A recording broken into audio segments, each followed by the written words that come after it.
Hello everyone, welcome to our YouTube channel. So friends, आज हम बात करेंगे वीडियो लेक्चर में ट्रांजिस्टर के बारे में। ट्रांजिस्टर क्या होता है, ट्रांजिस्टर कैसे काम करता है। आजकल देखते हैं जितने भी इलेक्ट्रॉनिक्स डिवाइस होती हैं उन सब में ट्रांजिस्टर का यूज होता है। तो ट्रांजिस्टर कैसे काम करता है, कहाँ कहाँ ट्रांजिस्टर का यूज करते हैं, ये देखने वाले हैं। तो फ्रेंड्स, ट्रांजिस्टर हमारे यदि कैटेगरी करें कि ट्रांजिस्टर कितने प्रकार के होते हैं, पहले तो ट्रांजिस्टर दो प्रकार के होता है। एक जिसे हम बोलते हैं बीजेटी, दूसरा होता है एफईटी। फ्रेंड्स, बीजेटी को जानते हैं बाइपोलर जंक्शन ट्रांजिस्टर के नाम से और एफईटी को फील्ड इफेक्ट ट्रांजिस्टर के नाम से। बीजेटी की बात करें तो बीजेटी में भी दो प्रकार के हो जाते हैं। एक होता है पीएनपी, एक होता है एनपीएन। एफईटी की बात करें फ्रेंड्स तो एफईटी में एक होता है जेएफईटी, दूसरा मॉसफेट। जेएफईटी मतलब junction field effect transistor, MOSFET means metal oxide semiconductor field effect transistor. और यदि जेएफईटी में अंदर की बात करें तो ये भी दो प्रकार के होते हैं। एक होता है पी चैनल और सेकंड होता है एन चैनल। मॉसफेट की फ्रेंड्स बात करें तो ये दो कैटेगरी में होता है। एक होता है depletion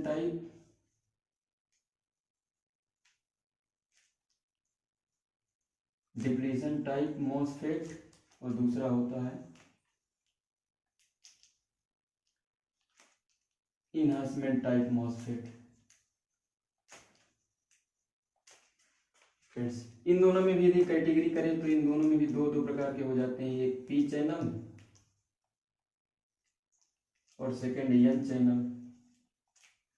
N channel depletion type MOSFET, N channel enhancement type MOSFET, P channel depletion type MOSFET, P channel enhancement type MOSFET. तो फ्रेंड्स, हम आगे के लेक्चर में धीरे धीरे सबके विषय में बात करेंगे, क्या डिप्लीशन होता है, क्या इनहांस होता है।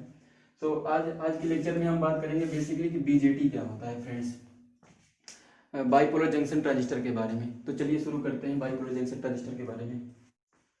फ्रेंड, नाम से पता चल रहा है बाइपोलर जंक्शन ट्रांजिस्टर। तो एक्चुअली होता क्या है ये ट्रांजिस्टर, जैसे हमने इससे पहले के लेक्चर में देखे थे डायोड की वर्किंग पढ़े थे। डायोड क्या होता है, PN junction diode. So friends, जो लोग नहीं देखे हैं उसका डिस्क्रिप्शन बॉक्स में लिंक्स दिया गया है, जाकर के पहले वो डायोड वाला लेक्चर देख लें तो ट्रांजिस्टर समझने में काफ़ी ज़्यादा आसानी होगी। फ्रेंड्स, यदि हम प्रैक्टिकली ऐसा तो पॉसिबल नहीं होता है, लेकिन हमें अंडरस्टैंडिंग के लिए बेसिकली समझना होता है। तो हम सिंपल भाषा में ये बोल सकते हैं कि जो ट्रांजिस्टर होता है वो दो डायोड को मिला करके बनता है। जैसे हम देखे थे उसमें डायोड जब पढ़े थे तो उसका कुछ पीएन जंक्शन का ऐसे कुछ था, ये पी टाइप था, ये एन टाइप था, टू टर्मिनल डिवाइस थी, ये एनोड था, ये कैथोड था, कुछ ऐसे था। ये पीएन जंक्शन डायोड, बीच में ये जंक्शन था, ये लेयर बनी थी, डिप्लीशन लेयर जिसे बोलते हैं। यदि हम ऐसे ही बात करें तो एक लेयर और बढ़ जाती है ट्रांजिस्टर में, जैसे ये पीएनपी। जैसे हम क्या करें, दो ले लें, दो डायोड ले लें पीएन और एक और उल्टा ले लें एनपी। अब इन दोनों को कॉमन कर देंगे मिला करके एक टर्मिनल, तो ये कहलाएगा पीएनपी। ऐसे ही यदि एक ये डायोड ले लें एनपी और एक इसी को उल्टा जोड़ दें पीएन, तो ये बन जाएगा, ये पी भी कॉमन हो जाएगा, तो ये बन जाएगा अपना एनपीएन। सो फ्रेंड्स, ये ऐसे बेसिकली कंस्ट्रक्शन है, समझ सकते हैं। अभी मैं वर्किंग में सब एक एक क्लियर कर दे रहा हूँ। तो फ्रेंड्स, जो ट्रांजिस्टर होता है बाइपोलर जंक्शन ट्रांजिस्टर, नाम से पता चल रहा है कि बाइपोलर जंक्शन ट्रांजिस्टर मतलब बाइपोलर है। मतलब इसमें जो जैसे डायोड पढ़े थे तो वो क्या था, यूनिपोलर डिवाइस थी वो। मतलब करंट एक ही दिशा में फ्लो हो सकती है। यूनिपोलर और बाइपोलर का मतलब क्या होता है, यूनिपोलर का मतलब करंट सिर्फ फेज से न्यूट्रल, या ये बोल सकते हैं एनोड से कैथोड, ये बोल सकते हैं, या एक ही डायरेक्शन में फ्लो हो सकती है। बाइपोलर का मतलब है करंट दोनों डायरेक्शन में फ्लो हो सकती है। लेकिन जो हमारा ट्रांजिस्टर कंडक्ट करता है वो डायोड तो दो मोड में काम करता था, फॉरवर्ड में, रिवर्स में। फॉरवर्ड में वो शॉर्ट सर्किट की तरह काम करता था, रिवर्स में वो ओपन सर्किट की तरह काम करता था। लेकिन जो ट्रांजिस्टर होता है इसके अलग अलग यूज के हिसाब से, जैसे जहाँ जहाँ हमें एप्लीकेशन की हर जगह अलग अलग नीड होती है तो वहाँ पर हम इसको अलग अलग कन्फिगुरेशन में यूज करते हैं, अलग अलग मोड में यूज करते हैं। जैसे कब हमें एक्टिव में चलाना है तो फॉरवर्ड मोड में चलाना है, यदि रिवर्स में चलाना है तो उसके लिए कट ऑफ मोड होता है, ऐसे सेचुरेशन मोड होता है, रिवर्स एक्टिव मोड होते हैं, ये सब मोड होते हैं, उसकी भी चर्चा करेंगे। तो फ्रेंड्स मैं भी बीजेटी के भी कंस्ट्रक्शन बनाऊँ एक वर्किंग के लिए फ्रेंड्स। तो इसके दो टाइप्स हम पढ़े ही थे, एक क्या था पीएनपी, एक एनपीएन। ये पीएनपी और एनपीएन क्या है फ्रेंड्स, तो ये मैं उसे डायोड वाले लेक्चर में बताया हूँ कि P type material, N type material, ये सब सेमीकंडक्टर मटेरियल होते हैं। तो यदि हम पीएनपी की बात करें,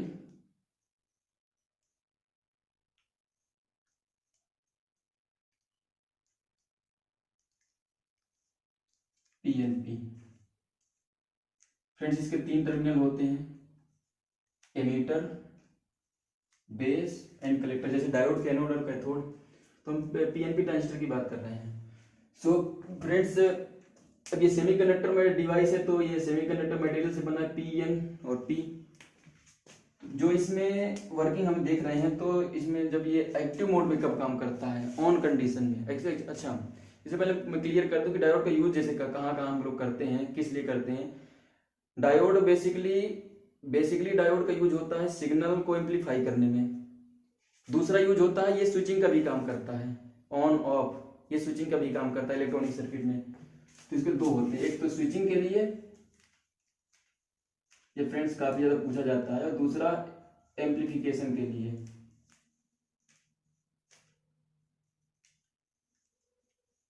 ये दो पर्पज के लिए मेनली ट्रांजिस्टर का यूज किया जाता है। तो पीएनपी की बात करें तो फ्रेंड्स ये स्विचिंग की तरह कब काम करेगा, जैसे इसमें भी बाइसिंग होती है। डायोड में हम लोग पढ़े थे कि बाइसिंग होती थी, है ना, फॉरवर्ड बाइसिंग, रिवर्स बाइसिंग, वैसे ट्रांजिस्टर में भी बाइसिंग होती है। तो जो ट्रांजिस्टर में बाइसिंग होती है, इसमें दो जंक्शन होते हैं। पहले तो ये क्लियर कर दो, ये J1, ये J2, J1 J2, ये एमीटर टर्मिनल, ये बेस टर्मिनल, ये कलेक्टर टर्मिनल, तीन टर्मिनल होते हैं, टू जंक्शन होते हैं। तो इसका जो पहला जंक्शन होता है, J1 जंक्शन होता है, वो फॉरवर्ड बायस में होता है, और जब J2 जंक्शन होता है तो वो रिवर्स बायस में होता है। मैं यहाँ लिख दूँ, तो एक्टिव मतलब ऑन मान सकते हैं, कट ऑफ मतलब ऑफ मान सकते हैं। तो जब ऑन होगा तो कहने मतलब ये पहला वाला जंक्शन फॉरवर्ड बायस में होगा। ये पी टाइप है फ्रेंड्स, बाइसिंग में बताए ही थे कैसे बाइसिंग की जाती है, पी का पॉजिटिव से तो और एन का निगेटिव से, तो ये फॉरवर्ड बाइसिंग हो जाएगी। J2 को रिवर्स बायस से करना है तो एन को पॉजिटिव से और पी को निगेटिव से। तो फ्रेंड्स ये जो जंक्शन है, इस जंक्शन को हम बोल देते हैं एमीटर और बेस के बीच का जंक्शन है, तो ईबी जंक्शन बोल देते हैं, या J1 जंक्शन। तो ये वोल्टेज कहलाता है ईबी, मतलब एमीटर और बेस के बीच का वोल्टेज। ये वोल्टेज कहलाता है बीसी, मतलब बेस और कलेक्टर के बीच का वोल्टेज। फ्रेंड्स जब ये एक्टिव मोड में कैसे काम कर रहा है, यहाँ से जो जाने वाली करंट होगी वो होती है अपनी IE, एमीटर करंट। फ्रेंड्स ये होती है कि ट्रांजिस्टर में यदि एमीटर से करंट जा रही है तो बचे दो टर्मिनल, यानी बेस और कलेक्टर से करंट निकल रही है। उल्टा इसका बोले तो बेस और कलेक्टर से करंट यदि जा रही है तो एमीटर से करंट निकल रही है। फ्रेंड्स इस वजह से हम देख सकते हैं ये IE करंट जा रही है और यहाँ से IB आउट गोइंग होगी और IC आउट गोइंग होगी। तो यहाँ से एक रिलेशन निकलेगा IE is equal to IB plus IC। Friends इसमें ये जो ये है, ये अपना होता है बेस, ये लिखा है ना बेस। फ्रेंड्स जब हम बात करते हैं ट्रांजिस्टर में, तो जो इसकी विड्थ होती है ट्रांजिस्टर की, इसमें सबसे कम विड्थ होती है बेस की, जो बेस लेयर होती है। सबसे ज्यादा लेयर चौड़ा होता है, यानी ज्यादा एरिया घेरता है, वो होता है कलेक्टर, फिर एमीटर, फिर बेस की चौड़ाई क्यों कम रखते हैं, ये कभी कभी क्वेश्चन पूछा जाता है। तो फ्रेंड्स बेस की चौड़ाई इसलिए कम रखते हैं क्योंकि जो इधर से आने वाले ये होल्स हैं, ये पॉजिटिव है, ये इलेक्ट्रॉन है, ये होल्स हैं। सो फ्रेंड्स एक तो यदि हमें ये करंट को, पूरा सर्किट को, एक तरह से ये सर्किट ऐसे है, यदि इस सर्किट को क्लोज करना है तो बीच में जितना ही ये स्पेस कम होगा उतनी जल्दी आसानी से ये जंक्शन ब्रेक हो जाएंगे दोनों। सो फ्रेंड्स इसके लिए हम, क्योंकि हमारा पर्पज होता है कि ये सर्किट को क्लोज करना, मतलब ये एमीटर करंट घूम करके इधर से निकल कर आए, इधर से एंट्री कर इधर से निकले, तो उसके लिए बेस की चौड़ाई को कम रखना होता है। तो फ्रेंड्स जनरली बेस की चौड़ाई होती है अपने पास, ये होती है 0.0025 सेंटीमीटर, इसके अप्रॉक्स होती है ये बेस की चौड़ाई। ये था पीएनपी। अब इसकी वर्किंग में यही देखना है कि जब ये फॉरवर्ड बायस यदि हमें ऑन मोड में कराना है तो इसके लिए ये वोल्टेज लगा दिए फॉरवर्ड, ये रिवर्स। अब ये जैसे वोल्टेज ऑन होगा तो इसके कारण यहाँ से ये प्लस है, ये माइनस, ये प्लस है, इधर से होल्स कई सारे जा रहे होंगे, इलेक्ट्रॉन है, तो वही डायोड वाली वर्किंग यहाँ भी लागू हो रही है। इस वजह से जंक्शन ब्रेक हो जाएगा तो ये दोनों मिल जाएंगे जंक्शन टूटने से।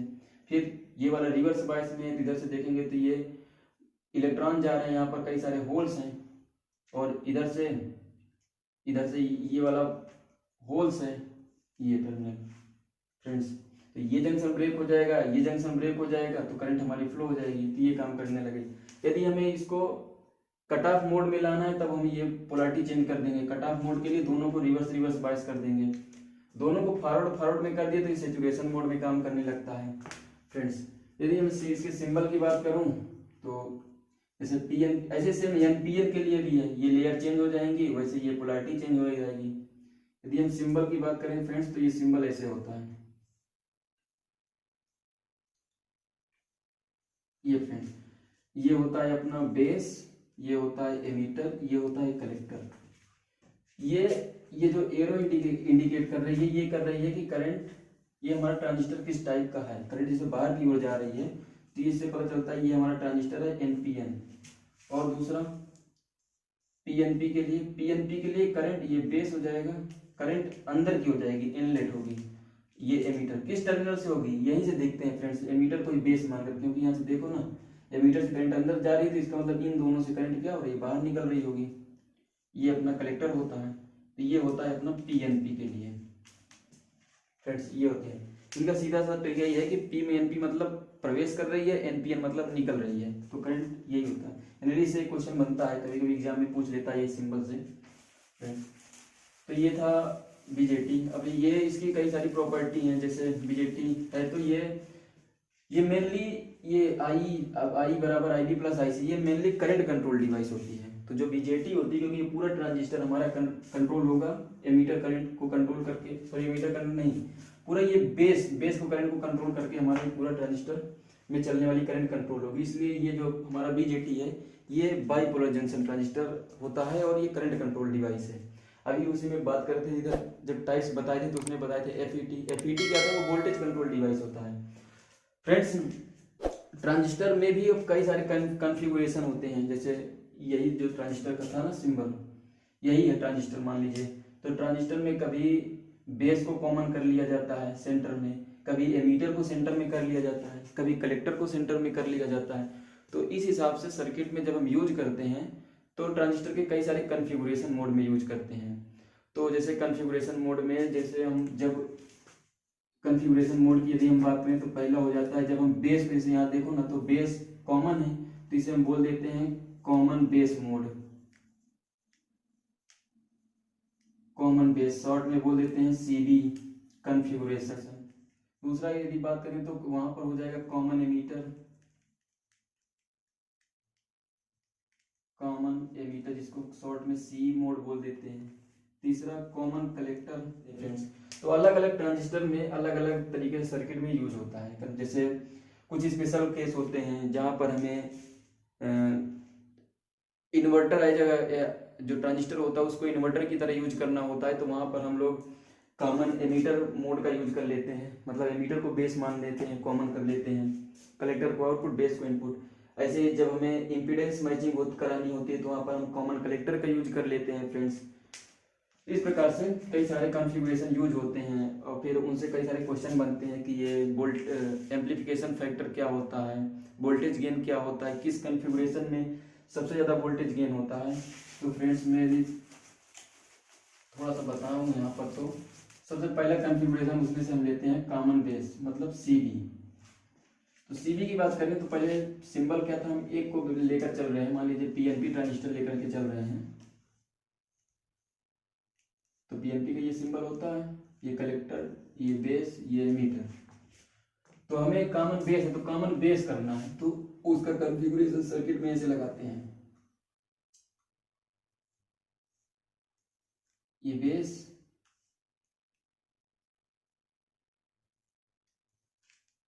ये कलेक्टर,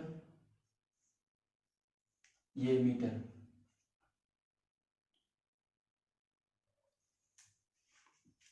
ये इधर से इनपुट वोल्टेज रहती है V, ये कलेक्टर से आउटपुट ले लेते हैं, कलेक्टर और बेस से, इसको V आउट बोल देते हैं।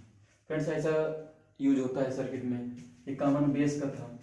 ऐसे ही कॉमन जब हम एमीटर की बात करें, अब यहाँ से देखेंगे कि वोल्टेज गेन क्या होता है। वोल्टेज गेन किसी भी चीज़ का हो, यदि वोल्टेज गेन हमें निकालना है तो उसका आउटपुट बटे इनपुट। तो यहाँ पर हमें आउटपुट यदि हम देख रहे हैं तो हमें आउटपुट में कौन सी करंट मिल रही है, IC, इनपुट में कौन सी करंट जा रही है, IE। तो यहाँ से हम इसका जो वोल्टेज गेन होता है उसे डिनोट करते हैं अल्फा से। तो अल्फा इज इक्वल टू हो जाता है IC अपॉन I। ये काफ़ी इंपॉर्टेंट रिलेशन है। ऐसे जब हम बात करेंगे अभी कॉमन, दूसरे की बात करें, कॉमन बेस हो गया, कॉमन एमीटर की CE की। तो कॉमन एमीटर में क्या होगा फ्रेंड्स,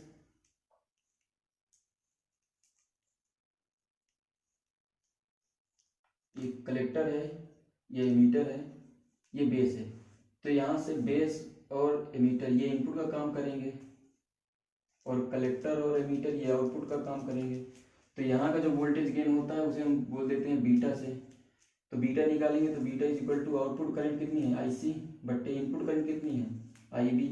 ये रिलेशन होता है। एक जो तीसरा कॉन्फ़िगरेशन होता है वो होता है कॉमन कलेक्टर का।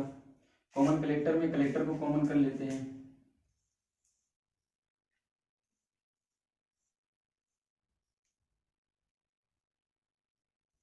ये एमीटर, ये कलेक्टर, ये बेस। तो यहाँ से जो इनपुट वोल्टेज होता है वो बेस और कलेक्टर के बीच में दिया जाता है और जो आउटपुट वोल्टेज होता है वो एमीटर और कलेक्टर के बीच में होता है। तो यहाँ जो इसका वोल्टेज गेन होता है उसको बोल देते हैं गामा। तो गामा इज इक्वल टू हो जाता है IE मतलब आउटपुट करंट बटे इनपुट करंट IB। फ्रेंड्स तो ये तीनों रिलेशन काफ़ी इंपॉर्टेंट होते हैं, अल्फा बीटा गामा। यूज कहाँ कहाँ करते हैं बता दिया हूँ। ऐसे हमें इन्वर्टर करना है तो जो ये वाला सर्किट होता है कॉमन एमीटर वाला, तो ये 180 फेज शिफ्ट से बोल देते हैं, 180 डिग्री फेज शिफ्ट। तो इसका सीधा सीधा मतलब हो गया 180 डिग्री का मतलब ये एज ए इन्वर्टर सर्किट की तरह काम करता है। फ्रेंड्स ये उसके कॉमन, ये उसके कॉन्फ़िगरेशन की बात हो गई। फ्रेंड्स ये वीडियो लेक्चर में हमने आज देखा ट्रांजिस्टर क्या होता है, ट्रांजिस्टर की वर्किंग कैसे होती है, ट्रांजिस्टर के टाइप्स कितने होते हैं, उसमें BJT जाना, BJT के बारे में कुछ देखे, उसके कॉन्फ़िगरेशन देखे, मोड देखे, किस मोड में काम करता है। फ्रेंड्स आई होप आप अच्छे से इस लेक्चर को समझे होंगे। फिर भी कुछ डाउट रहता है तो आप उसे कमेंट में लिखें और आने वाले अगले वीडियो में ये BJT के बाद FET ऐसे करके नेक्स्ट सारे ट्रांजिस्टर के टाइप्स को हम लोग पढ़ेंगे। फ्रेंड्स थैंक यू, जय हिंद।